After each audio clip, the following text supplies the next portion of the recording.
zumunci babban abu ne a musulunci.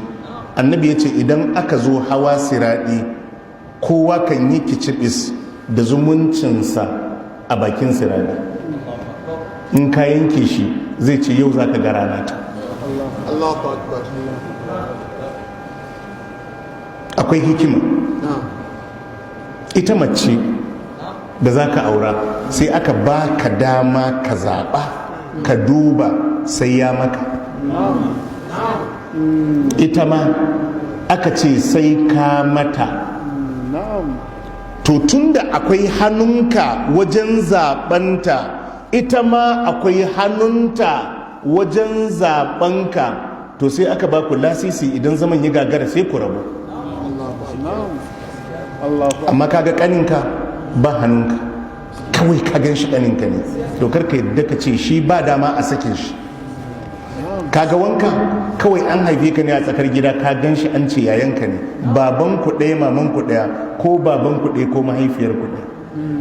Babbanka akwai wadda aka bashi fom ya cika ya zaɓi familinsa.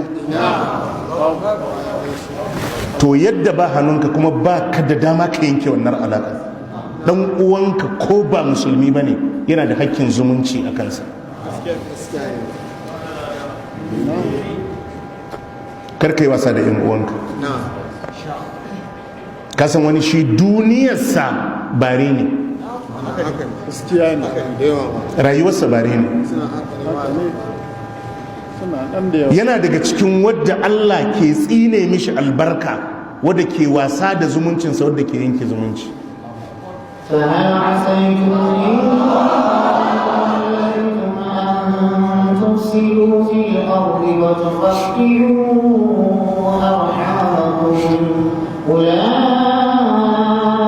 الذين لعنهم الله فأصمهم وأعمى أبصارهم. الله يقول فهل عسيتم إن توليتم أن تفسدوا في الأرض وتقطعوا أرحامكم.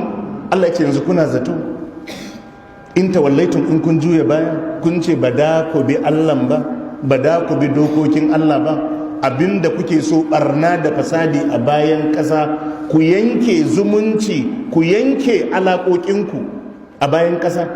Allah ce ula'ika alladhina la'anahumullahu, to irin waɗannan su ne Allah ya tsine musu albarka. Fa hal asaitum, Allah ce shin yanzu kuna ji in tawallaitum, in kun juya baya an tufsidu fil ardi, saboda ku yi barna a bayan ƙasa, wa tuqatti'u arhamakum, ku yayyanke zumuncinku, ulaika alladhina la'anahumullah, Allah ce irin waɗannan su ne Allah ya la'ance su, fa asammakum wa a'ama absarakum, ya kurumtar da su, ya makantar da ganin su. Duk wanda ke yanke zumunci bai da basira. Jama'a mun fahimta? To daga cikin sifar su wallazina yasiluna ma amara Allah bihi an yusal, su ne suke sadar da abinda Allah yayi umurni a sadar da shi na zumunci, da kuma abinda Allah yayi umurni da shi a sadar na addini. Wa yakshawna rabbahum, Allah ce suna tsoron ubangijinsu, wa yakhafuna su alhisab, suna tsoron mummunan hisabi, abinda kowa ke fata hisaban yasira. Allah ce to suna tsoron hisabi mai tsanani. To in kana tsoron hisabi mai tsanani, ka zan mai tsoron Allah, ka zan mai kiyaye zumuncin. Shi dan uwa ba a rigima da shi. Idan cutar da kai yayi, ka toshe hanyar yadda bare sake dawowa ya cutar da kai, a ci gaba. Amma dai wannan kofan ka toshe. Jama'a mun fahimta?